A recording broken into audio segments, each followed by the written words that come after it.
रमणं वन्दे रम्यजामातरं मुनिं लक्ष्मीनाथसमारम्भान् नादयामुनमति अस्मदाचार्यपर्यन्तां वन्दे गुरुपरम्परां यो नित्यमच्युतपदाम्बुजयुग्मरुक्म व्यामोहतस्तदितराणि तृणाय मेने अस्मद्गुरोर्भगवतो सदैकसिन्धोः रामानुजस्य चरणौ शरणं प्रपद्ये मातापिता युवतयस्तनया विभूतिः सर्वं यदेव नियमेन मदन्वयानाम् आद्यस्य न कुलपतेर्वकुलाभिरामं श्रीमत्तदङ्ग्रीगणं प्रणमामि मूर्ध्ना भूतं सर्वस्य महदाह्वय भट्टनाद श्रीभक्तिसारकुलशेखर योगिवान् भक्ताङ्ग्रिरेण परकालयतेन्द्रमिश्रां श्रीमत्पराङ्कुशं प्रणतोऽस्मि नित्यम् नादं पङ्कजनेत्र राम यमुना वास्तव्यमालाधरन् योगीन्द्रं कुरुकेशचन्द्रजलदिं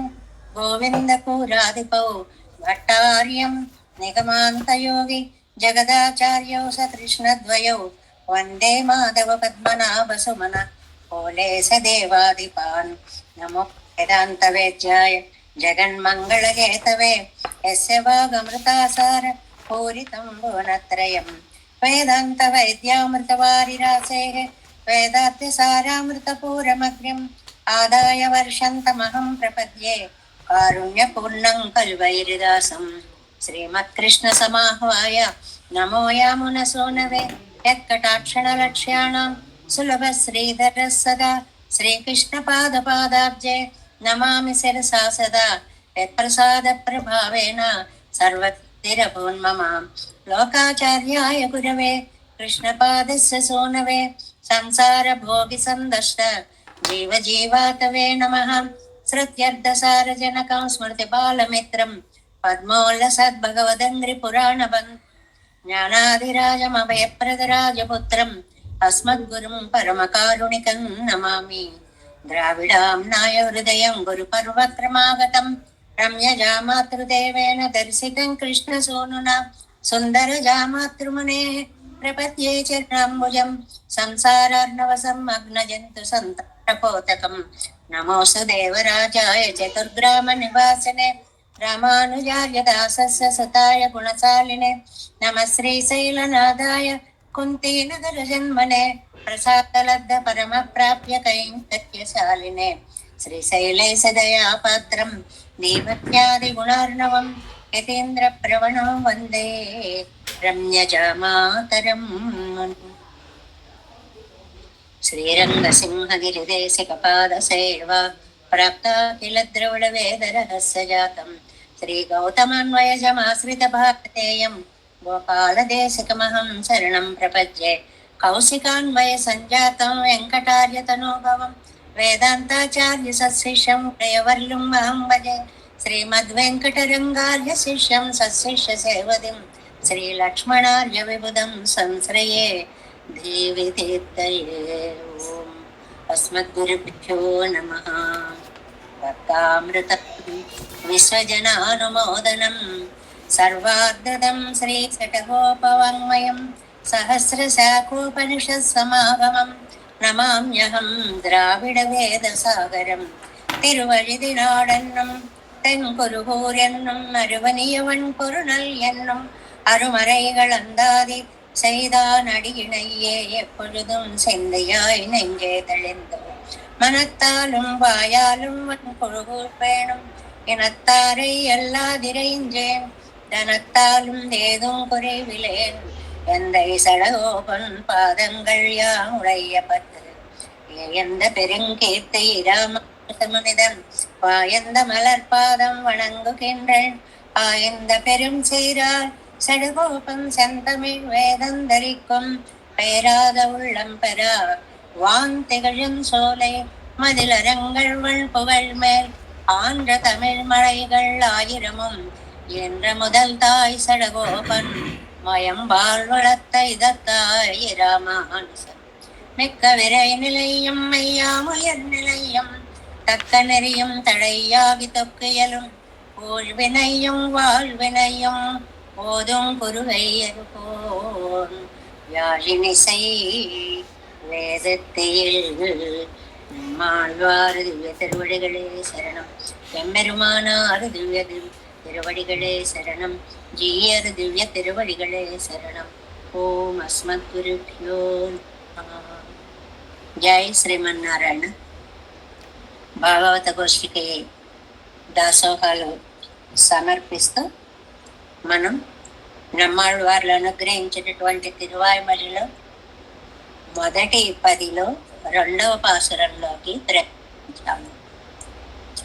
తిరువాయుమొഴി అని అంటే పవిత్రమైనటువంటి నోటి నుంచి వెలువడినటువంటి శ్రీ సూక్తి అని అర్థం అన్నమాట. పరమ పవిత్రమైనటువంటి శ్రీ సూక్తి అని దీనికి అర్థం. ఇందులో మనం చెప్పుకున్నాం 1102 సురాలు ఉన్నాయి. ఇందులో 10 పదులు ఉన్నాయి అన్నారు. ఇక్కడ 10 అంటే 100 అని మనం అర్థం చేసుకోవాలి. ఒక్కొక్క 10 పాసురాలని తిరువాయుమొഴి అంటారు. ఒక్కొక్క 10 పాసురాలని తిరువాయుమొഴి అంటారు. అలాంటి తిరువాయుమొழிలు 100 కలిపితే అవి మనకి పూర్తి తిరువాయుమొഴి గ్రంథం అవుతుంది. అంటే 10 పదులు ఉంటే మొదటి పత్తు అంటారు. ఒక దాంట్లో 10 పదులు 100 పాసురాలు ఉంటే దాన్ని మొదటి పత్తు అంటారు. పత్తు అంటే ఇక్కడ ఇందులో 100 అని అర్థం అన్నమాట. తిరువాయుమొഴి అంటే 10 అని అర్థం అన్నమాట. 100 తిరువాయుమొழிలు ఉన్నాయి అని అంటే మొత్తం తిరువాయుమొഴి పూర్తవుతుంది అని అర్థం అన్నమాట. ఇలాంటి దాంట్లో మొత్తం సారభూతంగా మనం నిన్నటి వరకు ఉయర్నలం అనేటువంటి మొట్టమొదటి పాసురాన్ని చక్కగా అర్థం చేసుకునే ప్రయత్నాన్ని చేశాము. ఇంత అత్యద్భుతమైనటువంటి పాసురాలతోటి సాగిన ఈ తిరువాయుమొழிలో గొప్ప వేదాంత శాస్త్రం ఇమిడి ఉంది అనేటువంటి దాన్ని ఈ 2వ పాసురంలో మనం అర్థం చేసుకోగలం. నమ్మాళ్ళవార్లు గొప్ప వేదాంతి. వేదాంతం అంటే ఏమిటండి అసలు? మామూలుగా వేదముల యొక్క అంతమందు చివర ఉండేటువంటిది వేదాంతం అంటే ఉపనిషత్తులు అని అర్థం అన్నమాట. ఇక్కడ వేదాంతం వాడేదో వేదాంతం మాట్లాడుతున్నాడులే అంటాం. ఆ వేదాంతానికి అర్థం ఏమిటంటే యథార్థము అని అర్థం. నిజంగా ఉండేటువంటిది జరిగేటువంటి దానికి వేదాంతము అని పేరు.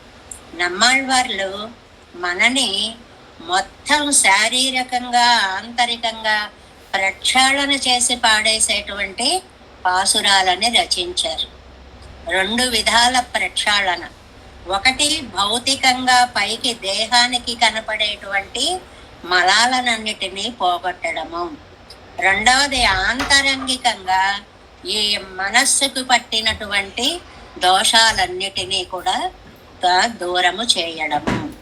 ఇది ఇవాల్టి పాసురంలో ఆయన ఎంత గొప్ప వేదాంతి అనేటువంటి విషయాన్ని, వేదాంతి అనగానే ఏం చెప్తారనమాట? సత్యాలని మనకి చెప్తారు, యథార్థ విషయాలని మనకి చెప్తారు. ఆయన ఏ యథార్థ విషయాలు చెప్పారో ఇవన్నీ మనం చూస్తూ ఉంటే మనం లోకంలో చూస్తున్నాం కదా, మనకి తెలిసినవే కదా అనిపిస్తుంది. మనలో కూడా ఉన్నాయి ఆ దోషాలన్నీ కూడా. ఖచ్చితంగా మనలో కూడా ఆ దోషాలన్నీ ఉన్నాయి. కానీ అది మనం దోషం అనుకోం. అదేదో మనం కాబట్టి అంత గొప్పగా ఆ గుణం కలిగి ఉన్నాము అని ఒక అహంకారాన్ని కూడా జోడిస్తాం మనం. కానీ నమ్మాళ్ళవార్లు అంటారు, మీ మనస్సుకు పట్టినటువంటి దోషాలని ముందు మీరు దూరము చేసుకోండి. ఎందువల్ల అంటే భగవత్ స్వరూపం ఏమో 2 రకాలుగా ఉంటుంది.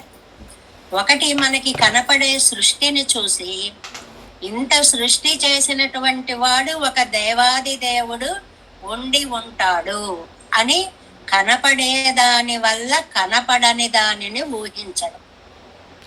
ఇది ఒక సిద్ధాంతం అన్నమాట. అనుమాన ప్రమాణాలు అని అంటుంటారు అన్నమాట. దీనికి ఒక అందమైన మాట ఒకటి ఉందండి. స్థూల అరుంధతి న్యాయము అంటారు. అంటే పెళ్ళిళ్ళు జరిగినప్పుడు చూడండి, పెళ్లి కొడుకుని పెళ్లి కూతుర్ని అరుంధతి నక్షత్రాన్ని చూపిస్తారు. ఆ చూపించడంలో ఉద్దేశం ఏమిటంటే ఆ మహర్షి దంపతులు ఎంత అన్యోన్యంగా ఎంత పవిత్రంగా లోకానికి ఉపకారం చేసేవారిగా ఉన్నారో మీ ఇద్దరు కూడా అంత అన్యోన్యంగా, అంత ప్రేమగా అలా లోకానికి ఉపకారం చేసే దివ్యశక్తి సంపన్నులు కావాలి అని చూపించడం అన్నమాట. దాన్ని ఏమంటారు? స్థూల అరుంధతి. అరుంధతి చిన్నగా సూక్ష్మంగా ఉంటుంది. స్థూలంగా ఉండే నక్షత్రాలని సప్తర్షి మండలాన్ని ముందు చూపిస్తారు. అది ఒక క్వశ్చన్ మార్క్ లాగా ఉంటుంది. 1 2 3 4 ఉండి 5 6 7 ఇలా క్వశ్చన్ మార్క్ కరువు తిరిగినట్లుగా ఉంటుంది. అందులో మధ్యలో నక్షత్రం వశిష్ఠ నక్షత్రంగా తీసుకొని, అదిగో ఆ పక్కనుందే అదే అరుంధతి నక్షత్రము అని చెప్తారు. అది చూసిన వాళ్ళు చూస్తారు. మనకి లోకల్లో నవ్వులు అన్నీ తెలుసు. అదే అదే అంటారు. చూడకుండా కూడా కనపడిందిలే అంటారు. ఎందుకంటే అప్పటికి వాళ్ళల్లో ఉండేటువంటి వివాహమైన ఆనంద పారవస్య స్థితి ఏదో చూసామంటే సరిపోతుందిలే అన్నట్లుగా అనేటువంటి వాళ్ళు కూడా చాలా మంది ఉన్నారు. ఇది సూక్ష్మంగా ఉంటుంది. అది పెద్దగా కనపడే ఆ సప్తర్షి మండలాన్ని చూపించి, వశిష్ఠ నక్షత్రాన్ని చూపించి, తద్వారా స్థూలం నుంచి సూక్ష్మాన్ని చూపించడం, అరుంధతి నక్షత్రాన్ని చూపించడం, ఇది ఒక న్యాయం. అలాగా మనకి ఈ ప్రకృతి అంతా ఇంత గొప్పగా ఉంది. చూసారా దీన్ని? ఇంత గొప్పగా చేసినటువంటి వాడు పెరుమాళ్లే అనేటువంటి విషయాన్ని చెప్పడము అని అన్నమాట. దీన్ని స్థూల అరుంధతి న్యాయము అంటారు. అలాగా ఆధారంగా తీసుకుని చెప్పడం ఒకటి. రెండో పద్ధతి ఏంటి? అలా కాదర్రా, అసలు భగవంతుడు ఉన్నాడర్రా, ఆ భగవంతుడి వల్లే ఇంత సృష్టి జరుగుతోంది అని మామూలుగా అర్థమయ్యేలా చెప్పడం. సృష్టిని చూపించి చేసిన వాడిని తెలియచేయడం ఒక పద్ధతి. చేసిన వాడిని ముందు చెప్పి ఆయన కాబట్టి ఇంత సృష్టి చేశాడు అని చెప్పడం ఒక పద్ధతి. ఈ రెండు పద్ధతులు ఉంటే నమ్మాళ్ళవార్లు ఏం చేశారంటే, అవి రెండూ కాకుండా నేను అత్యద్భుతమైనటువంటి కళ్యాణ గుణ సంపన్నుడైన పెరుమాళ్లను చూశాను, ఆ గుణాలు నన్ను ఆకర్షించాయి, ఎవరికైతే అలాంటి కళ్యాణ గుణాలు ఉన్నాయో ఆయన్ని నేను సేవిస్తున్నాను అని గుణాలను తీసుకుని వచ్చారు నమ్మాళ్ళవారు. దీనికి ఇంట్రడక్షన్ ఇది రెండో పాసురానికి. పెరుమాళ్ళని 3 రకాలుగా ఇప్పుడు మనం దర్శించాం. కనపడే జగత్తును బట్టి కనపడని వ్యక్తి దాన్ని నిర్మాణం చేశాడు అని చెప్పడం ఒక పద్ధతి. పరమాత్మ తత్వాన్ని చూపించి చెప్పి దాన్ని బట్టి ఇంత సృష్టి జరిగిందిరా, లేకపోతే ఎవరు చేయగలరు ఇలాగా అని చెప్పడం ఒక పద్ధతి. నమ్మాళ్ళవార్లు గుణపరవశులయ్యారు. ఈ రెండు కాకుండా గుణాల చేత ఆకర్షింపబడి పెరుమాళ్ళు నన్ను గుణాలతోటి ఆకర్షించుకున్నారు కాబట్టి యవన్ అవన్ అని ఆ ముందు చెప్పేటువంటి ఎవరైతే ఉన్నారో ఆయనే అని నిన్న మనం చెప్పుకున్నటువంటి ఆ భగవంతుడు ఈయనే అని చెప్పి గుణ ఆశ్రయత్వాన్ని చూపిస్తున్నారు ఈ వాటి శ్లోకం పాసురంలో. అంటే నిన్నటి దాకా సర్వేశ్వరత్వాన్ని చెప్పారు మొదటి పాసురంలో. ఇవాళ పాసురంలో గుణాశ్రయత్వాన్ని చెప్తున్నారు. అంటే పెరుమాళ్ళ దగ్గర ఎన్ని కళ్యాణ గుణాలు ఉన్నాయి, మన దగ్గర ఎన్ని దోషాలు ఉన్నాయి ఒక్కసారి చరిచి చెప్పినట్లుగా, ఇదిగో చూసుకో నువ్వు ఇలా ఉన్నావు అని చెప్పినట్లుగా అన్నమాట. అన్ని దోషాలు ఉంటాయండి అంటే మనకి తెలియకుండానే మనం ఎన్నో దోషాలు చేస్తామని, అది మనకి తెలియదు, చేస్తున్నామని కూడా తెలియదు. ఒక్కొక్కసారి కావాలని చేయొచ్చు, ఒక్కొక్కసారి తెలియక చేయొచ్చు, ఒక్కొక్కసారి యాదృచ్ఛికంగా ఆ దోషాలు జరిగిపోతూ ఉండవచ్చు. దోషం అంటే ఏమిటండి? అవతల వాడి గుణంలో చెడ్డతనాన్ని ఆరోపించడానికి దోషం అని పేరు. ఇప్పుడు ఇవాళ నా పొజిషనే ఉందనుకోండి, నన్ను కూడా హోస్ట్గా చేశాడు అతను. చేస్తే రోజు అతను ఎంత కష్టపడుతున్నాడు అనేది ఇవాళ నాకు తెలుస్తుంది. ఎందువల్లంటే ఇప్పుడు 9:15 అయిందండి, ఇప్పటికీ అడ్మిట్ చేసుకోమని వస్తున్నారు. ఇది ఇలా చూస్తూ ఉంటే ఏమవుతుంది, మనం చెప్పే విషయం మించి డైవర్షన్ ఆటోమేటిక్గా వస్తుంది. మనం చేయాల్సినది చిన్న సహకారం, ఒక్క పావు గంట ముందు రావడం ఇంట్రెస్ట్ ఉంటే. ఇది బలవంతం లేదు. ఇంట్రెస్ట్ లేదనుకోండి, ఓహో 9 అయిపోయింది ఇంకా నేను వెళ్ళకూడదు అని నిర్ణయించుకోవడమే. ఇప్పుడు అతను నాకు సరిగ్గా స్క్రీన్ నిండా మొత్తం పేర్లు ఉన్నాయండి, ఎందుకంటే నన్ను హోస్ట్ చేశాడు కాబట్టి. అది ఎందుకు చేశాడు, రోజు నేను ఎంత కష్టపడుతున్నానో ఆచార్యుల వారు ఇదిగో ఇలా ఉంటుంది నా పరిస్థితి, ఇవన్నీ ఓకే చేస్తే తప్ప నేను మీరు చెప్పేది వినలేను అని. అందుకనే ప్రతిరోజు దయచేసి దయచేసి దయచేసి 9 లోపు రండి రండి అని ఎందుకు చెప్తున్నాడా, ఇవాళ ఈ కష్టం చూస్తే తెలుస్తుంది. ఇది దోషమా అంటే దోషమే. ఎందుకని, మనం మన కోసమని ఎప్పుడు ఫ్లైట్ ఆగదు కదండి. మనం లేటుగా వెళ్ళామంటే అది వెళ్ళిపోతుంది. అలా కాదు, మీరు వచ్చేదాకా అట్టే పెడతాము అని అతను అట్టే పెడుతున్నాడు, అడ్మిట్ చేస్తున్నాడు అంటే వాళ్ళు ఫోర్గా అవుతున్నారు. ఏం చెప్తున్నారు అనేటువంటిది వాళ్ళకు పోతుంది. అసలు వినాలని పెట్టినటువంటి అతనికి అది వినే అవకాశం లేకుండా పోతుంది. ఇప్పుడు కూడా ఒక స్క్రీన్ మీద పేరు కనిపిస్తుంది.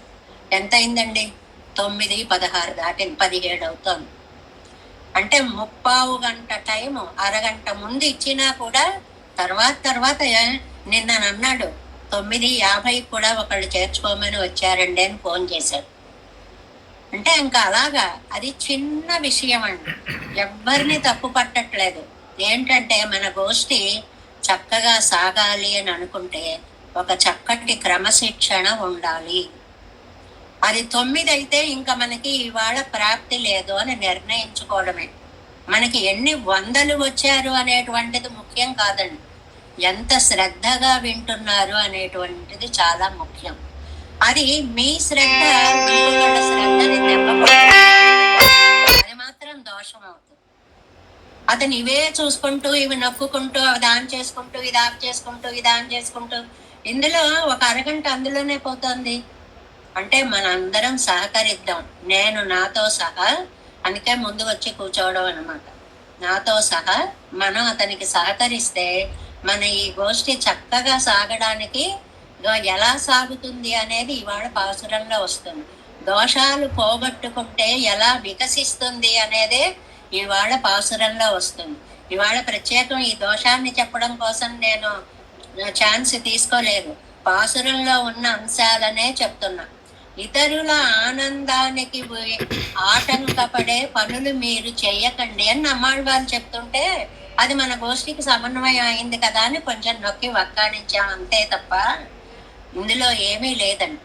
మనం ఒకళ్ళని ఆనంద పెట్టినా పెట్టగలిగినా లేకపోయినా పర్వాలేదు, ఇంకొకళ్ళ ఆనందానికి అడ్డుపడకుండా ఉంటే చాలు అంటున్నారు నమ్మాళ్ళ వాళ్ళు. ఖచ్చితంగా ఆ లైన్స్ మీరు చదువుతారు.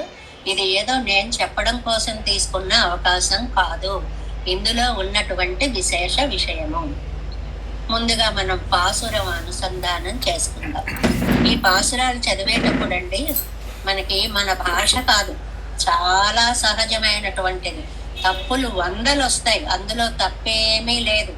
నేను కూడా తప్పులు చదవచ్చు, ఏదో చెప్పేస్తున్నాం అనుకుని.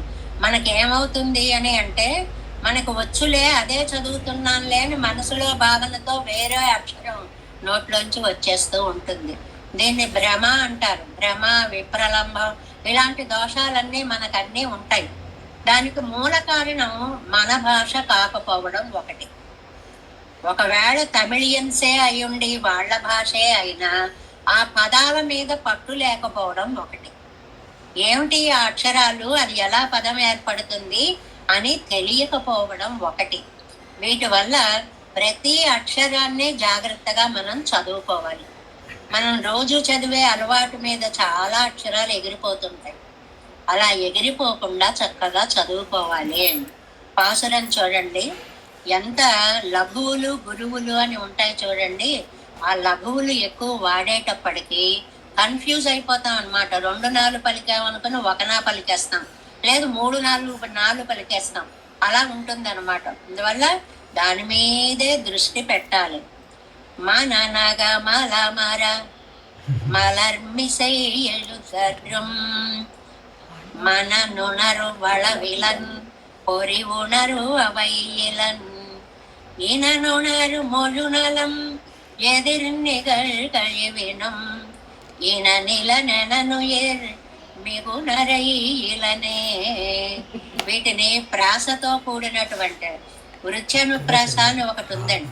ఒకే అక్షరం చాలా సార్లు వస్తూ ఉంటుంది. అందులో చెప్పుకున్నవే మందస్మిత వదనార సుందర వదన రవింద అరవింద సదృశ ఇలా దా దా దా దా దా దా దా అని అందులో ఒక అక్షరం వృత్యనుప్రాస అంటారు. అందులో ఇక్కడ చూడండి, మా నానాగా మాల మారా మాలర్మిసై ఎలుదరు ఎన్నోసార్లు మకారము నకారము.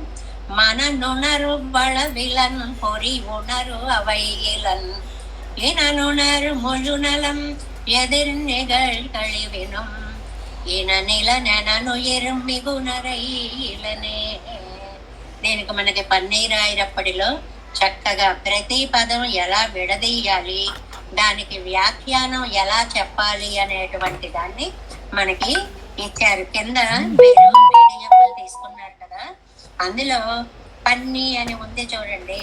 అక్కడ ఆ పైన అన్వయము అనేటువంటి మాటలో ప్రతి పదాన్ని ఎలా విడదీయాలి అనేటువంటి దాన్ని చాలా చక్కగా చెప్తూ వాటికి అన్నిటికీ కూడా అర్థాలని మనకి పక్క పేజీలో ఫస్ట్ పదాలను విడదీశారు, దానికి అర్థాన్ని ఇచ్చారు. అంటే మన మీద ఎంత దయ ఉంటే పాపం వీళ్ళకి ఇవన్నీ అర్థం కావు అని విడదీసి తెలుగులో దానికి అర్థాలు రాసి అంత ఉపకారం చేశారండి. దీనికి పై పై అర్థం ఏమిటో ముందు చూసుకుందాం, తర్వాత వ్యాఖ్యానంలోకి వెడదాం. మాననగం మలం అరా మాననగం మనస్సు లోపల, మన మనస్సులో, మననగం అంటే మన మనస్సులో, మలం అరా దోషాలు పోయిన తరువాత. ఫస్టే మనకి వార్నింగ్ అండి, మన మనస్సులో ఉండే దోషాలు పోయిన తరువాత. మలర్మిసై బాగా చక్కగా పై పైకి ఎలుదరుం వృద్ధి పొందుతూ ఉన్నటువంటి మన నుణరువు మానస జ్ఞానము. దీనికి అంతటికి మనం చక్కటి ఉదాహరణ చెప్పుకోవాలంటే, ఒక రత్నాన్ని గనిలోంచి తీసి మనకి ఇచ్చారండి. అది చూడ్డానికి మట్టి దానిలాగా ఉందన్నమాట. దాన్ని ఏం చేస్తారు రత్న పరీక్షకుడు, ఆ పైన ఉండేటువంటి మలం అంతటినీ కూడా, మలము అంటే దోషము అని అర్థం అండి. మల నిర్మల స్వరూపుడు, దోషము లేని స్వరూపము కలిగిన వాడు. మనకి ఎంతో మంది నిర్మల గారులు ఉన్నారు కదండి గోష్ఠిలో. అంటే ఏమాత్రము దోషము లేని చిత్త ప్రవృత్తి కలిగినటువంటి వాళ్ళు అని అర్థం అనమాట. మల అంటే దోషము, నిర్మల అంటే పవిత్రము అనే అర్థం అనమాట. దోష రహితము అని అర్థం. దాన్ని అంతటినీ కడిగేస్తాడు. కడిగేసేటప్పటికి ఆ మట్టి అంతా పోయి అది ఒక రాయిలా కనిపిస్తుంది మనకి. అంతవరకు బొగ్గులా ఉన్నది గనిలోంచి వచ్చింది కదా, అది ఒక రాయిలా కనిపిస్తుంది. దానికి మళ్ళీ మొత్తం దోషాలు పోగొట్టి పదును పెట్టి కాంతి పెడితే అది చెక్క చెక్క చెక్క మెరవడం మొదలు పెడుతుంది. అదనమాట మన మనస్సు కూడా అంతే, గనిలో నుంచి వచ్చినట్లుగా దోషంతో కూడి ఉంటుంది. దానికి ఉన్న దోషాలన్నీ మనం విదిలించుకోవాలి. ఇదే విదిలించుకోవడం అంటే. అంటే ఏంటి, సాధారణంగా మనిషికి ఉన్న పెద్ద దోషంట అసూయట. మనిషికి ఉన్న నమ్మాళ్ళ వాళ్ళు వేదాంతి అని ఎందుకు మొదట్లో చెప్పారో ఇక్కడ అర్థమవుతారు. మనలో ఉన్నటువంటి దుర్గుణాలని ఉన్నవి ఉన్నట్లుగా ఎత్తిపెట్టి, ఇదిగో నీలో ఈ దోషం ఉంది అని స్పష్టంగా చెప్తారు. ఏమి అలాగా మొహమాట పడకుండా చెప్పే వాళ్ళని ఆప్తులు అంటారు. యథార్థవాది ఆప్త అంటారు. ఇదిగో నీలో ఈ గుణాలు ఉన్నాయి, ఈ దోషాలు ఉన్నాయి, ఈ దోషాన్ని ఇలా నువ్వు పోగొట్టుకోవలసినది. అసూయ ఉంది. అసూయ అంటే ఏంటండి, ఒకడికి పేరు వచ్చేస్తుంది, ఓ అద్భుతంగా అన్ని చేసేస్తున్నాడు, వాడికే పేరు వచ్చేస్తుంది, ఆ పేరు సగం నేను తీసేసుకుంటే బాగుండును. కానీ మనం ఏమీ చెయ్యలేము. ఆ చేసేవాడిని చూసి ఏడవడం ఒక్కటే వస్తుంది. అది పోగొట్టుకో. ఇతరుల అభివృద్ధిని చూసి ఏడవడం అనేటువంటిది నీ మనస్సుకు పట్టిన మలము. దానిని నువ్వు తుడిచివేయవలసినది, కడిగి వేయవలసినది, ప్రక్షాళన చేయవలసినది. క్షాళన అంటే కడగడం, ప్రక్షాళన అన్ని వైపుల ప్రకృష్టముగా క్షాళన చేయడం ప్రక్షాళన. మన మనస్సుకి ఎన్ని దోషాలు ఉన్నాయో వ్యాఖ్యానంలో చెప్తారనమాట. అప్పుడు ఆ మనస్సు ప్రకాశిస్తే అప్పుడు కూడా వీళ్ళన్ ఆత్మని గురించి తెలుసుకుంటాడే తప్ప పరమాత్మని గురించి తెలుసుకొనలేడు. నెంబర్ 1, మన మనస్సుని ఇంత పవిత్రీకృతం చేసుకున్నా మనస్సుకి దగ్గరగా ఆత్మ ఉంది తెలుసుకున్నాడే తప్ప ఆత్మని కూడా తనకి శరీరంగా చేసుకున్న పరమాత్మ గురించి తెలుసుకొనలేడు జీవుడు. అంటే ఇది పరమాత్మ యొక్క విలక్షణత్వం. ఇలాంటి మనసులతోటి దొరికేవాడు కాడు అని చెప్పడం. పోనీయండి, మా ఇంద్రియాలతో దొరుకుతాడండి. పొరి ఉణర్వు అవై చక్షురాది ఇంద్రియాలు ఉన్నాయి. కళ్ళకు కనిపిస్తాడా, చెవులకు వినిపిస్తాడా, ఏదో చేతితో తాకితే ఆ స్పర్శ తెలుస్తుందా అంటే ఆ జ్ఞానము చేత కూడా తెలుసుకోలేనటువంటి వాడు ఇంద్రియ అతీతుడు. పొరి ఉణర్వు అవై ఇలం, అలాంటి వాడు ఇతను కాదు. దీనికి చాలా అందమైన పేరోటి పెట్టారండి. ఏమిటి అంటే అలంకృత్య శిరచ్ఛేద న్యాయము అని ఒక న్యాయం ఉంది. అలంకృత్య శిరచ్ఛేద న్యాయం. ఇవాళ 2 న్యాయాలు వచ్చాయి మనకి. సూక్ష్మ అరుంధతి న్యాయం ఒకటి వచ్చింది. పెద్దదాన్ని చెప్పి దాన్ని బట్టి సూక్ష్మాన్ని గుర్తింప చేయడం, తెలిసిన దాని ద్వారా తెలియని దాన్ని తెలియచేయడం సూక్ష్మ అరుంధతి న్యాయం అని ఇందాక చెప్పుకున్నాం. ఇప్పుడు ఇది అలంకృత్య శిరచ్ఛేద న్యాయం అంటారు. అంటే చంపేసేటప్పుడు మొత్తం బాగా అలంకరించేసి అన్నీ చేసేసి ఎంత బాగున్నాడో అన్నప్పుడు శిరస్సు ఛేదించేస్తారు. ఎలాగూ ఛేదించేసేవాడికి అలంకారం కూడా ఎందుకండి అంటే ఆఖరిసారిగా వాడికి అన్నీ చేసేస్తారు. బహుశా దేనిని బట్టే మన శిక్షా స్మృతిలో నీ ఆఖరి కోరిక ఏమిటి, నీ తిండి ఏమిటి, నీ తిప్పలేమిటి, నీకేం కావాలి అన్నీ అడిగేసి తీరాక శుభ్రంగా ఆరోగ్యంగా ఉన్నవాడికే శిరచ్ఛేదం చేయాలి అనేటువంటి న్యాయం మన స్మృతిలో, శిక్షా స్మృతిలో ఉందండి. ఈ అలంకృత్య శిరచ్ఛేద న్యాయం ఏమిటంటే ఎంత బాగా చెప్పారో, మననగా మాలమరా, మనస్సులో ఉండే దోషం పోయేలాగా మలర్మిసై పైకి చక్కగా వికసిస్తూ యజుదరుం వృద్ధి పొందుతూ మననునరువు ఉండే మానస జ్ఞానము చేత. ఆహా, ఎంత బాగా చెప్పారండి. ఒక మనసులో ఉండే దోషాలు పోయాయి, మనస్సు స్వచ్ఛపడింది, చక్కగా వచ్చేసింది పైకి, ఎంతో జ్ఞానం వచ్చింది. ఇంతవరకు అలంకృత్య అడవిలన్, అలాంటి వాటి చేత అందడు పరమాత్మ. ఇది శిరచ్ఛేదము అంటారు. ఇది కొంచెం స్టాండర్డ్ ప్రయోగాలండి ఇవన్నీ కూడా. కానీ చెప్పుకుందాం సరదాగా, అన్ని వ్యాఖ్యానాల్లో ఉన్నాయి కదా అని చెప్పి చెప్పుకుంటున్నాం అన్నమాట. దీన్ని ఎలాగంటారంటే ఏదో ఒక విషయాన్ని చెప్పి అది కాదు అని చెప్పడం. దీనికి మనకు ఉదాహరణ కన్నినం సెరుత్తాంబని చెప్తారు. ఏమిటి? కన్నినం సెరుత్తాంబినాల్ కట్టున్న పన్నెయ పెరుమాయన్ ఎన్న పన్నెల్ ఇల్.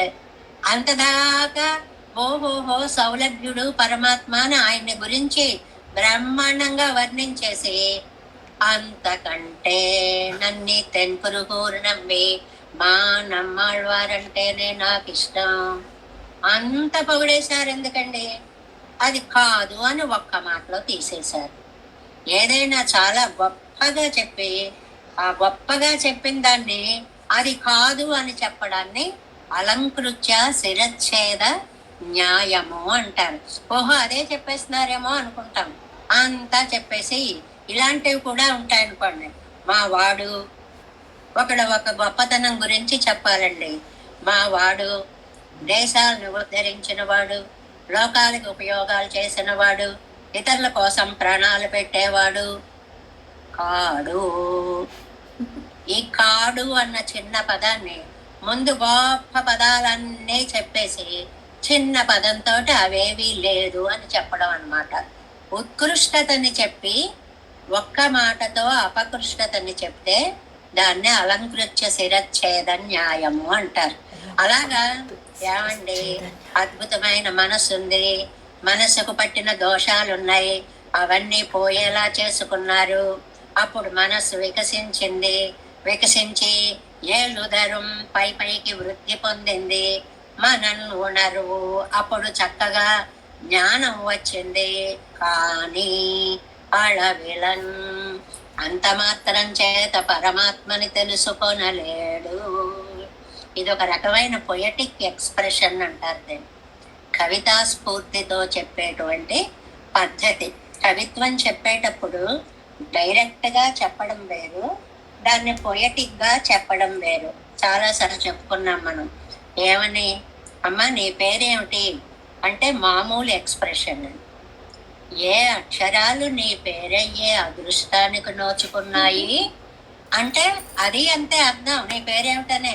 కానీ ఈ ఎక్స్ప్రెషన్ ని పొయటిక్ ఎక్స్ప్రెషన్ అంటారనమాట.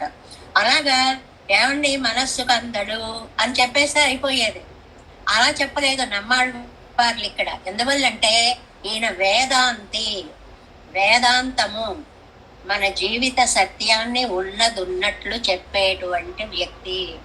కాబట్టి ఆయన ఏం చెప్తున్నారు, మనస్సు ఉంది, మనస్సుకి దోషాలున్నాయి, వాటిని పోగొట్టుకునే ప్రయత్నం చేస్తే అది ప్రకాశిస్తుంది, అది కొంచెం పెరుగుతుంది, అది వృద్ధి చెందుతుంది. అప్పుడు అందులో జ్ఞానం బయలుదేరుతుంది. ఆ జ్ఞానం చేత పరమాత్మ అందడు. ఇంత చెప్పి చివరికి ఏం చెప్పారండి, ఆత్మ వరకు వెడతాడేమో గాని మనస్సుతోటి పరమాత్మ దాకా వెళ్ళలేడు అని. చాలా విచిత్రమైన కవిత పద్ధతి అండి ఈ పాసురం అంతా కూడా.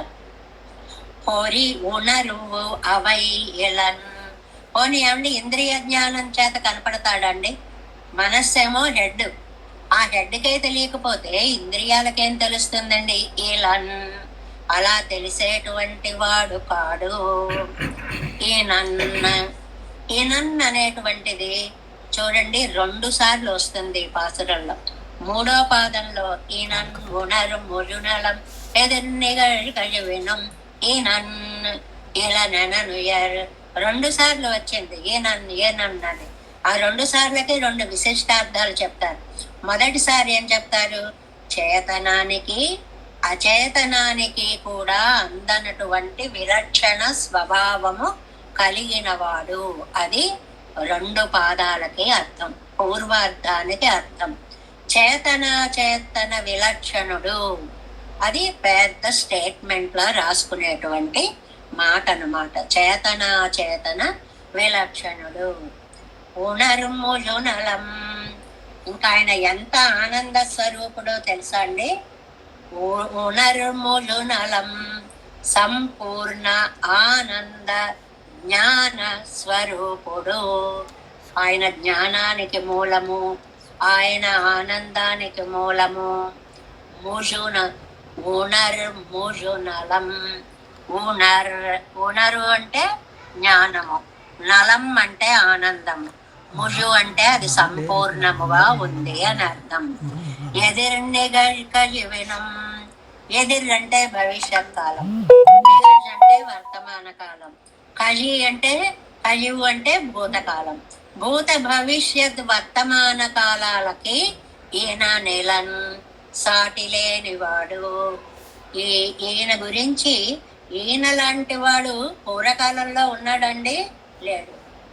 ఇప్పుడున్నాడండి అసలే లేడు. ఇక ముందు ఉంటాడండి ఉండనే ఉండడు. నా తత్ సమహ అస్తి అభి అధిక కుతాన్య. సమానుడే లేడంటే అంతకంటే గొప్పవాడు ఎక్కడి నుంచి వస్తాడండి? మిగునరై ఇలన్ అధికుడు లేనివాడు ఎనను ఎర్ ఆయనే నాకు ప్రాణభూతుడు. ఆ పెరుమాళ్ళు నా ప్రాణము. ఆయన చెప్పింది ఇదండి. ఊరికే ప్రతిపదార్థం దాకా చెప్పుకుంటే మీ మనస్సు అనే ఇంద్రియానికి కానీ మిగిలిన చక్షురాది ఇంద్రియాదులకు కానీ చేతనాలకు కానీ అందనటువంటి స్వామి పరిపూర్ణ జ్ఞానానంద స్వరూపుడు. భూత భవిష్యత్ వర్తమాన కాలాల్లో ఆయనతో సమమైనటువంటి వాడు లేడు. మీకు అలాంటి ఆనంద స్వరూపుడు నా ఆత్మగా ఉన్నాడు. నాలో ఉన్నవాడు సామాన్యుడు కాదండి, నాలోనే ఉన్నవాడు. నాకు అగుపడదేమో ఈ దాగుడు మూతలేమో, ఈ సృష్టి విచిత్రమేమో. లోపల ఉన్నాడు గాని ఇంత గొప్పవాడు అన్న విషయం మనకి తెలియదు.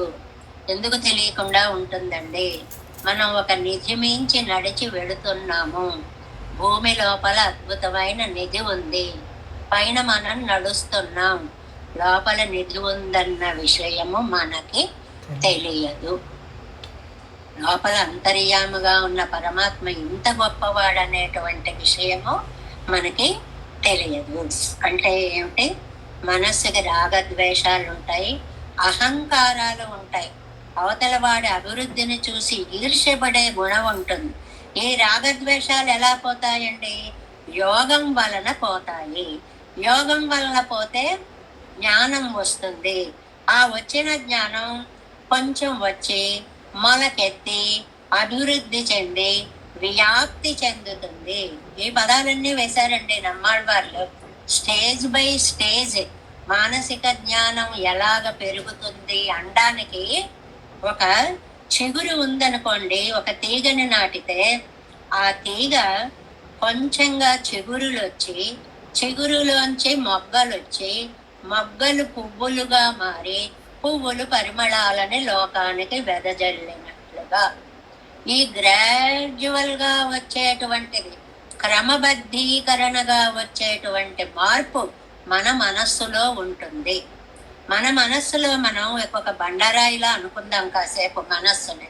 దీనికి ఏమీ తెలియదు అనుకుందాం. పెద్దలు ఎవరో వచ్చి మనకి జ్ఞానబోధ చేశారు అనుకుందాం.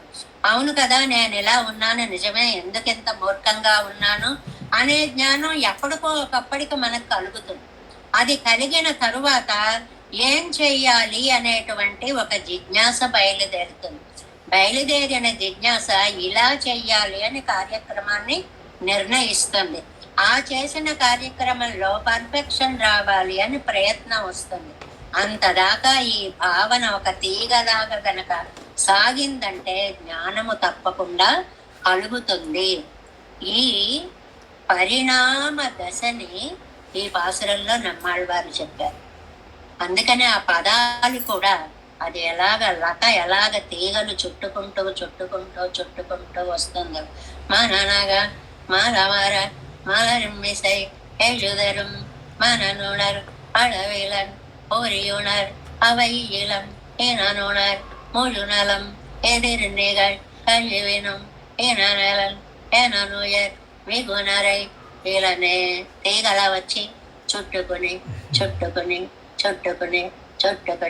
వికసింపచేసి జ్ఞానాన్ని కలిగించినట్లుగా రచన విన్యాసము కూడా అంత అద్భుతంగా నమ్మాళ్ళవారు మనకి చేశారు అనేటువంటిది. ఇంతదాకా ఏం చెప్పుకున్నాం? మనం పూర్వరంగాన్ని చెప్పుకున్నాం. ఇప్పుడు మనం వ్యాఖ్యానంలో ప్రవేశిద్దాం. వ్యాఖ్యానం చూడండి, 142వ పేజీ మీ PDF-లో. చాలా మంది దగ్గర బుక్స్ ఉన్నాయా లేదా అనుమానంగా ఉంది. ఊరికే టెక్స్ట్ పెట్టుకుని వినేవాళ్ళు కూడా కొంతమంది ఉండవచ్చు మీలో. ఎవరు ఎలా వింటున్నారో తెలీదు.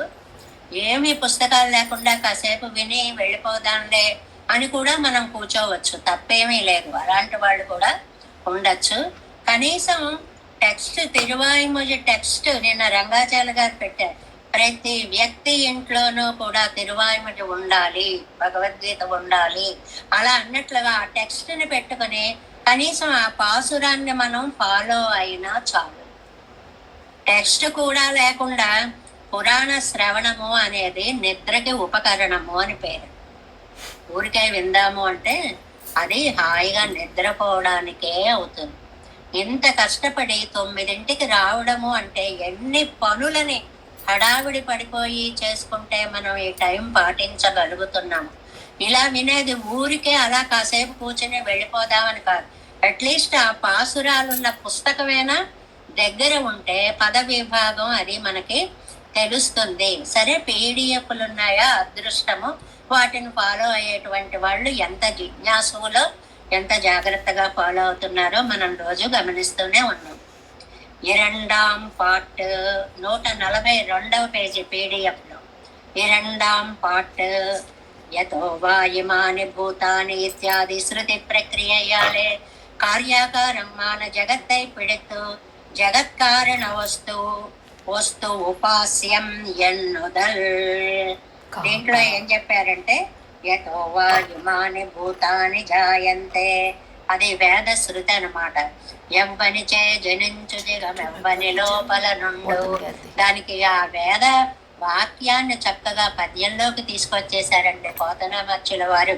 మనం చదివేటువంటి రామాయణ భారత గ్రంథాలన్నీ కూడా వేదాలే ఆ అక్షరీకరణను పొందినటువంటి రూపాంతరాన్ని పొందినటువంటి పదాలు అని అన్నమాట.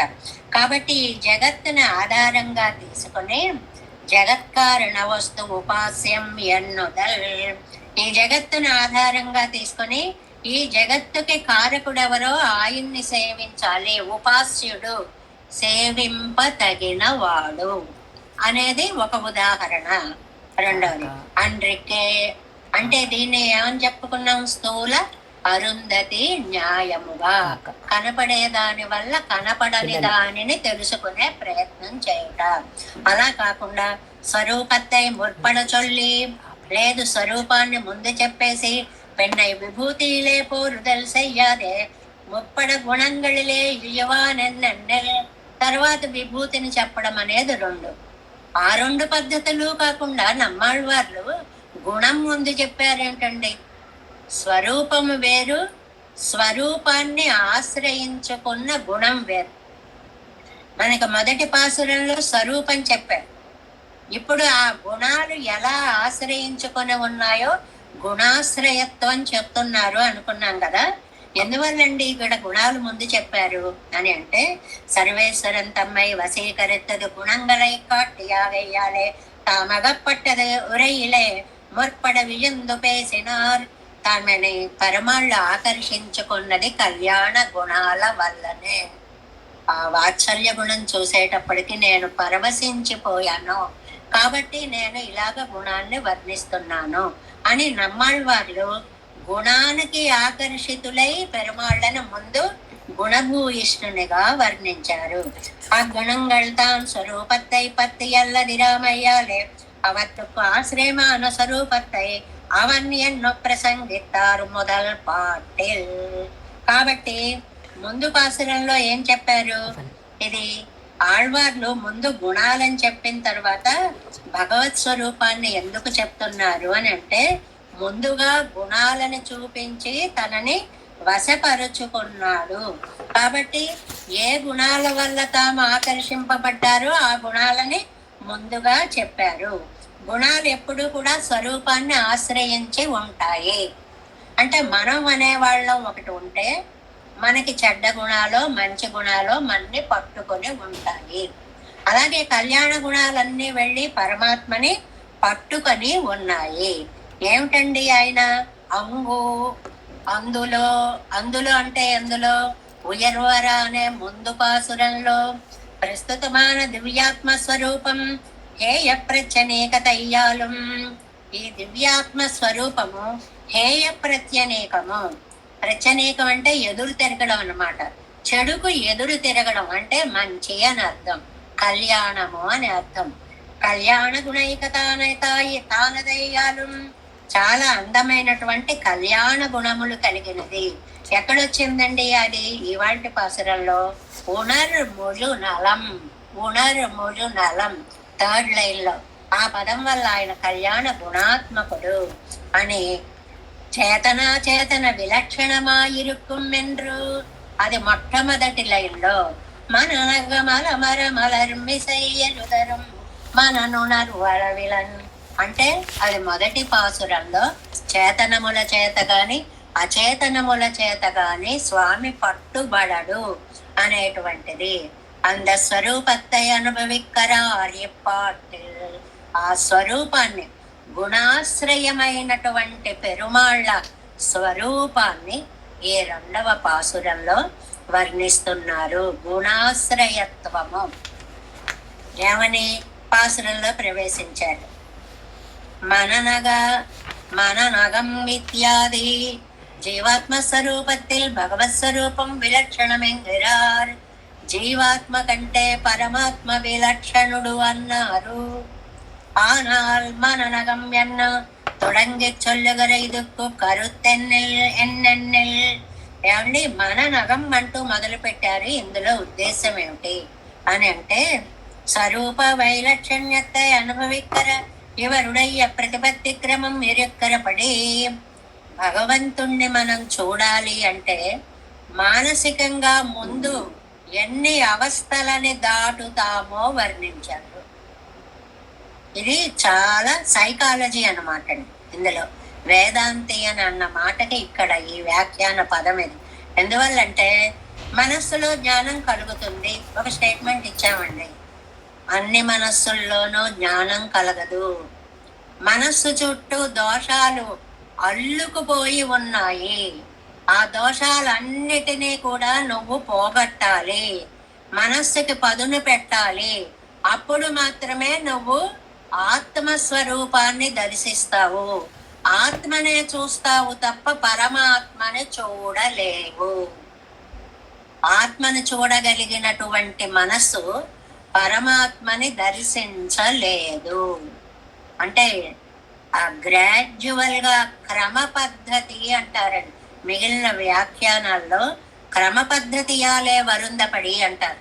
అలా ఒక్కొక్కటి, ముందు రాయి, దానిపైన మట్టి పోగొట్టు, దానిని కడుగు, దానిని అరగదియ్యి, దానికి కాంతిని పెట్టు, దానిని ప్రజ్వలింప చెయ్యి. ఎన్ని స్టేజెస్! మన మనస్సు కూడా అన్ని స్టేజెస్ ఉన్నాయని చెప్పారు. ఒక రాయి లాంటిది.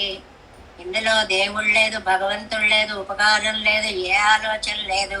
ఎందుకు పుట్టావురా? తినడానికే పుట్టాను. ఆ స్టేజ్ అనుకున్నా. అక్కడి నుంచి వచ్చేది, నువ్వు తినడానికే పుట్టలేదు, నీ లోపల ఒకడున్నాడని తెలుసుకోవడానికి పుట్టావు. అది జ్ఞానం అనుకుందాం. ఆహా, అలాగండి, అయితే నేను తెలుసుకుంటాను. నువ్వు తెలుసుకోలేవు. నీ చుట్టూ మట్టి ఉంది, అది డైమండ్ అని తెలీదు.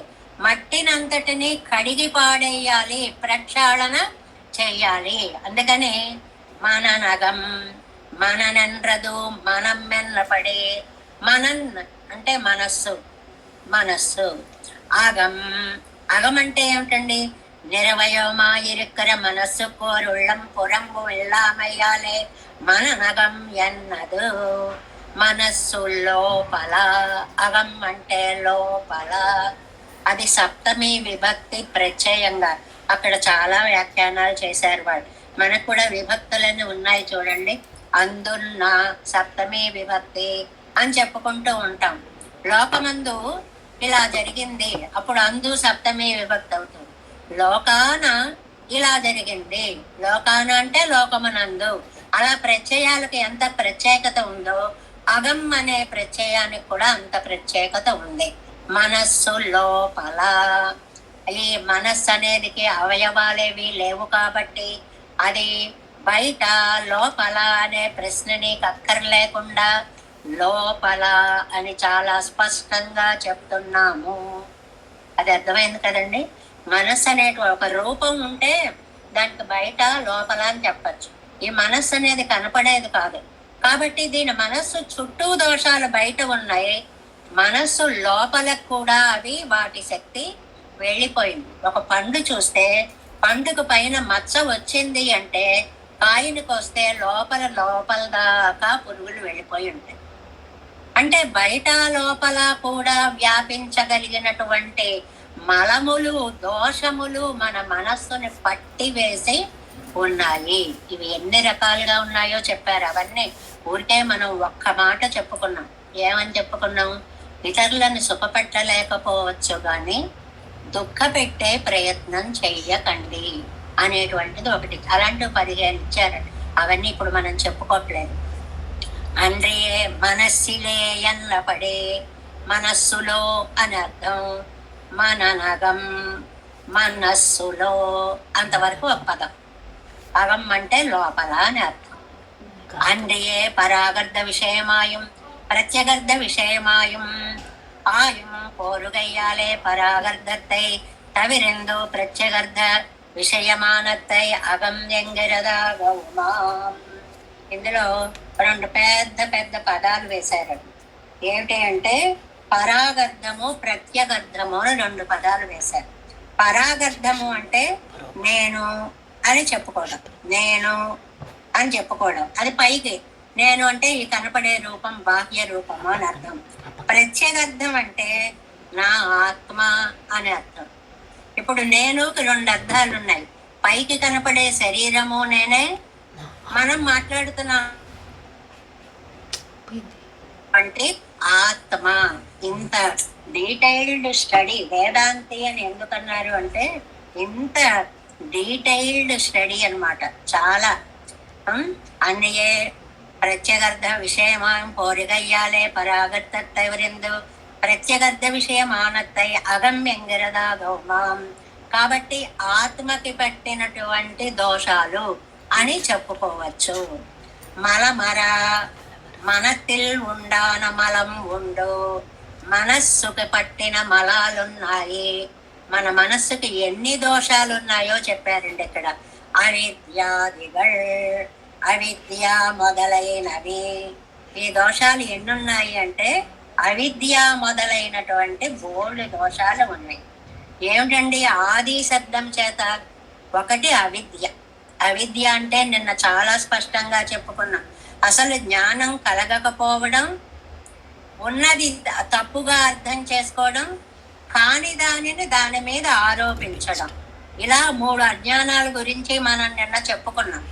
ఇక్కడ అవిద్య అంటే తాను కాని దానిని తాను అని అనుకోవడం. అంటే ఈ శరీరం తాను కాదు, శరీర ఆత్మ భావము అన్నమాట. నేనే నా శరీరమే నేను అని అనుకోవడం, ఇది ఒక పెద్ద అవిద్య. ఇంకా కర్మలు ఉన్నాయండి. ఆది శబ్దం చేత 3 చెప్పారు. కర్మలు ఉన్నాయి. ఈ కర్మలు అంటే ఏమిటి? పుణ్యము కర్మే, పాపము కర్మే. మనం అనుకుంటాం కానీ కర్మలు కూడా ఏం చేయాలో మనకి తెలియదు. కిం కర్మ కిం అకర్మేతి కవయోప్యత్ర మోహితా.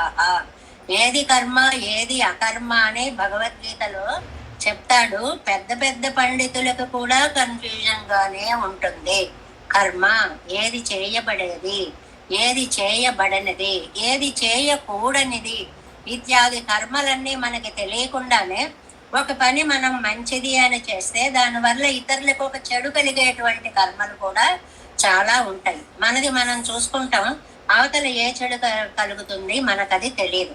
ఇవన్నీ కర్మలు. పుణ్యం కూడా అంతే. మనం ఒక మనిషి పడిపోయాడు అని చెప్పి వాడికి ఇంత అన్నం పెట్టడమో పాలు పోయడమో బలం ఇచ్చామనుకోండి, మనకు అంతవరకే పుణ్యకార్యం తెలుసు. వాడు గబగబా శక్తి తెచ్చుకొని లేచి వెళ్ళి అవతల ఎవరినో చావబడతాడు, చంపేస్తాడు. అది పాపకార్యం అవుతుంది. అది మనకి తెలియదు. మనం చేసే వరకే మనకి తెలుస్తుంది. అంటే మరి ఎలా తెలుస్తాయండి ఇవి? మనకి తెలియవు అని చెప్తున్నారు. ఇవి తెలిసేటువంటివి కాదు. కిం కర్మ కిం అకర్మేతి కవయోపి అత్ర మోహితాహ. అందరికీ కూడా కన్ఫ్యూజనే. ఇంకా రుచి వాసన మూడోది. అవిద్యల్లో ఆది శబ్దం చేత రుచి వాసన అనేటువంటిది. వీటికి మనకి భాగవతంలో వత్సాసురుడు, కపిత్థాసురుడు వీడి 4 కాళ్ళు పట్టుకుని రివ్వులు తిప్పి కపిత్థాసురుడికి వేసి కొట్టడంలో అంతరార్థాన్ని భాగవతం చెప్తుంది. రుచి వాసన అనేటువంటి 2 దోషాలు ఉన్నాయి మనకి. రుచి అంటే దాని మీద కోరిక కలగడం. అది ఏదైనా అవ్వచ్చు విషయం, అది శారీరకంగా అనుభవించే రుచి అయినా అవ్వచ్చు, ఆహార రూపంగా గ్రహించే రుచి అయినా అవ్వచ్చు. దాని యందు కోరిక కలుగుట రుచి. వాసన అంటే దాని సంస్కారం. అది అయిపోయినా కూడా దాని వాసనలు, వాసన అంటే మనం పరిమళం అనుకుంటాం. చిన్నప్పుడు మంచి కొత్తగా పెట్టిన ఆవకాయ అన్నాలు అలా కలిపేసి పిల్లలకు పెట్టేసిన తర్వాత ఆ చెయ్యి ఇలాగా అలా వాసన సబ్బ ఎంత పరిమళంగా ఉందో అనేవారు. ఇవి వాసనలే. అంటే అందులో ఎంత వేదాంత అర్థం ఉందో, నువ్వు చేసిన ఒక పని యొక్క ఫలితము ఇంకా వాసనారూపంగా నీలో కనిపిస్తోంది అనేటువంటిది అనమాట. రుచి వాసన. మాలా మారా, ఈ దోషాలన్నీ పోయిన తరువాత, ఈ దోషాలన్నీ ఆత్మకి సంబంధించినవేనా? అవునండి.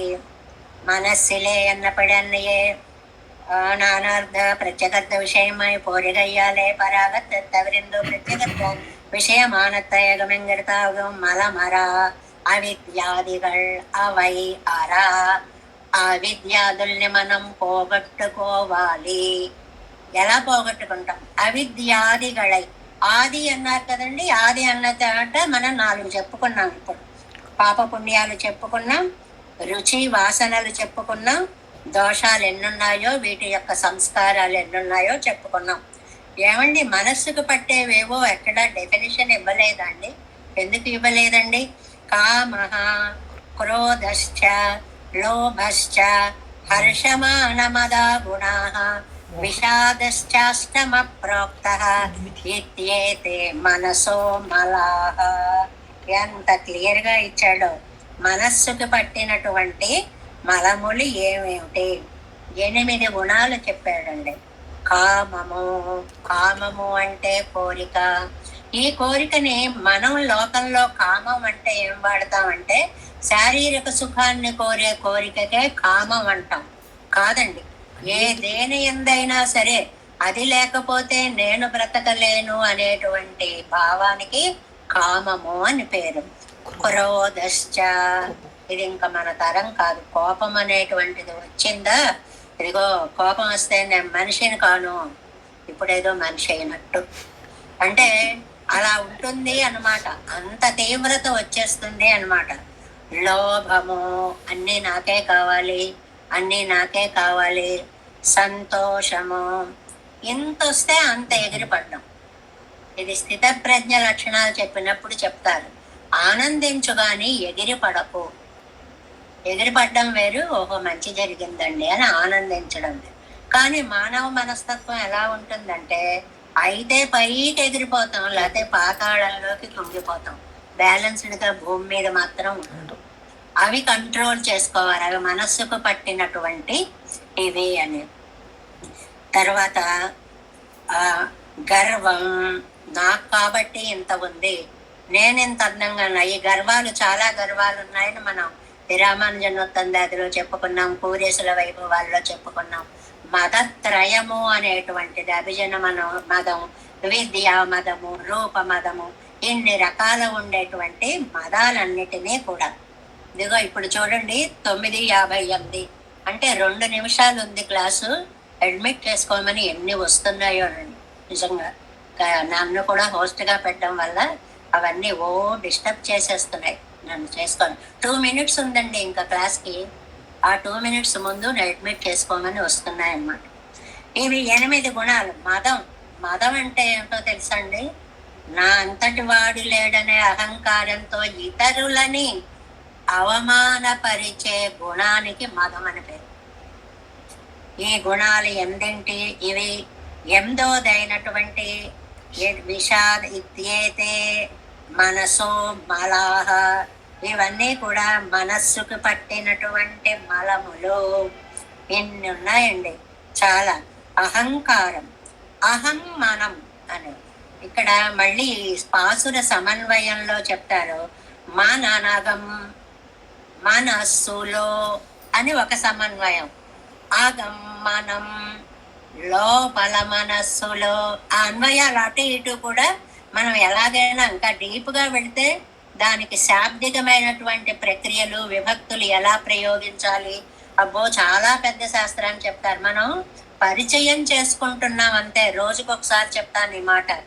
భగవద్ విషయం ఇంత గొప్పది, ఇదిగో సముద్రం ఇలా ఉంటుంది అని చూస్తున్నామే తప్ప సముద్రాన్ని అంతటినీ కూడా అవగతం చేసుకోవడం లేదు. అందులో భూలోకానికి మించిన 3 రెట్ల ప్రపంచం సముద్రాంతర్గతమై ఉన్నట్లుగానే ఇందులో ఈ పద ప్రయోగాలలో ఎన్ని రకాల వ్యాకరణ ప్రక్రియలు ఉన్నాయో కూడా, గ్రామర్ అవి ఎందుకు అలా వాడారో కూడా 5 వ్యాఖ్యానాల్లోనూ చాలా చాలా విశేషాలు మనకి తెలియజేశారనమాట.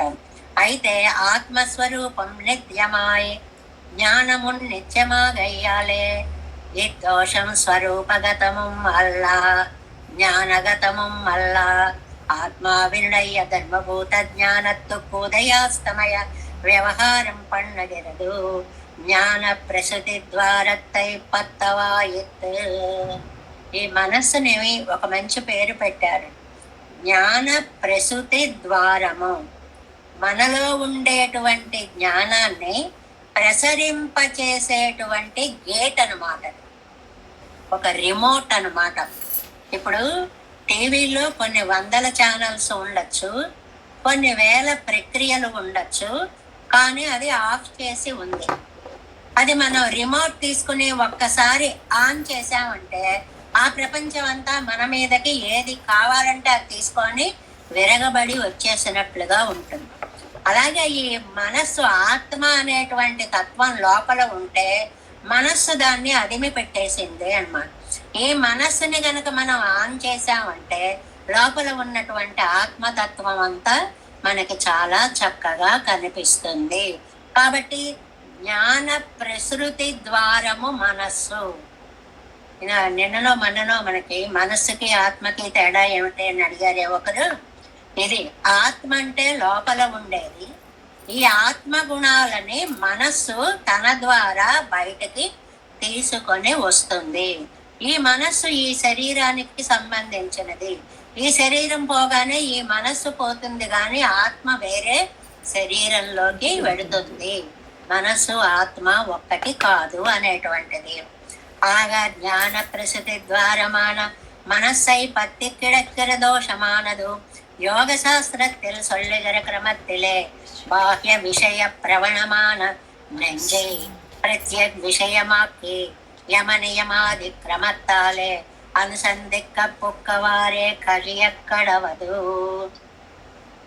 అరా అన్నారు కదండి. ఏంటి? ఆత్మస్వరూపం నిత్యం, జ్ఞానం కూడా నిత్యము.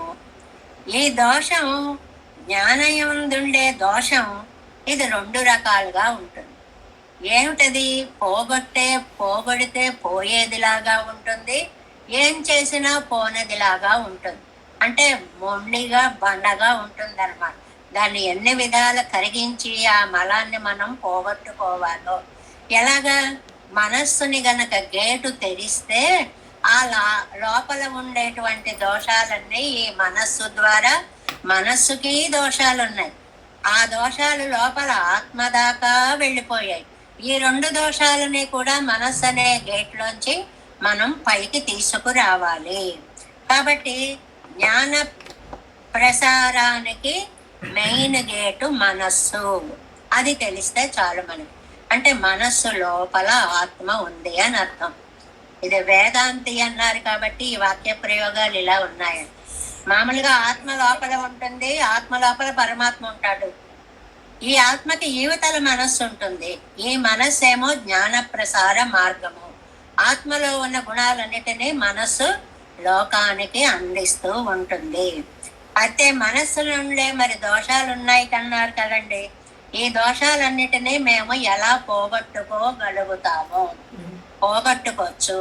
యోగ శాస్త్రము అనేటువంటిది ఒకటి ఉంది. ఆ యోగ శాస్త్రం ద్వారా మీరు మీ మనస్సుకు పట్టినటువంటి దోషాలన్నిటినీ కూడా వదిలించుకోవచ్చు. అంటే ఫస్ట్ లైన్కి అర్థం చెప్పడం అయిందండి, అంతే. ఇంతలా చెప్పుకుంటే మనకు 3 ఏళ్ళు పడుతుంది. ఎందువల్ల అంటే మన టైం గంటే. రోజుకి 5-6 గంటలు కూర్చుని చెప్పేసుకుంటే 6 నెలలలో భగవద్ విషయాన్ని పూర్తి చేసుకోవచ్చు. మనకి కాల నియమం అనేటువంటిది ఒకటి ఉంది కాబట్టి ఇంత డీప్గా చెప్పుకుంటూ వెళ్ళడం వల్ల కొంచెం ఇబ్బంది కలగవచ్చు, కానీ మొదట్లో కొంచెం పరిచయం చేసి రైలు స్పీడ్ అందుకునే వరకు అలా అలా నెమ్మదిగా వెళ్ళి అందుకున్న తర్వాత పరుగులు తీసినట్లు ఈ పదార్థాలన్నీ మీకు తెలిసిపోతాయి. కాబట్టి తర్వాత నుంచి మనం చకచక వెళ్ళిపోయేటువంటి ప్రయత్నం, రోజుకొక పాసురాన్ని చెప్పుకోగలిగితేనే మనకి సంవత్సర కాలం పట్టేలా ఉంది.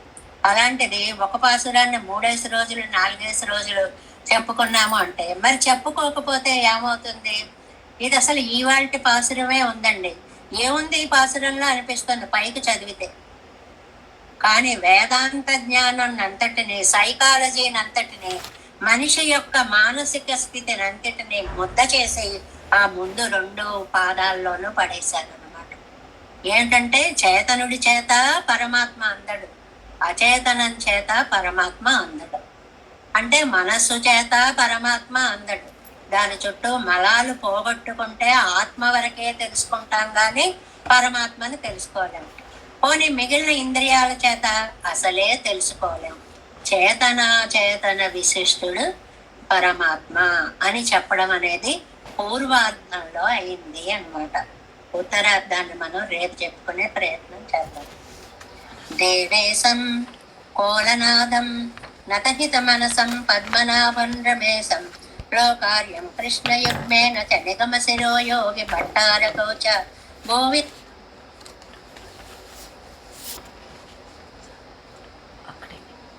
అమ్మగారు మ్యూట్లోకి వెళ్ళారు. మ్యూట్లోకి వెళ్ళిపోయారు ఆచార్య, మ్యూట్లోకి వెళ్ళిపోయారు ఆచార్య, మ్యూట్ చేసుకో.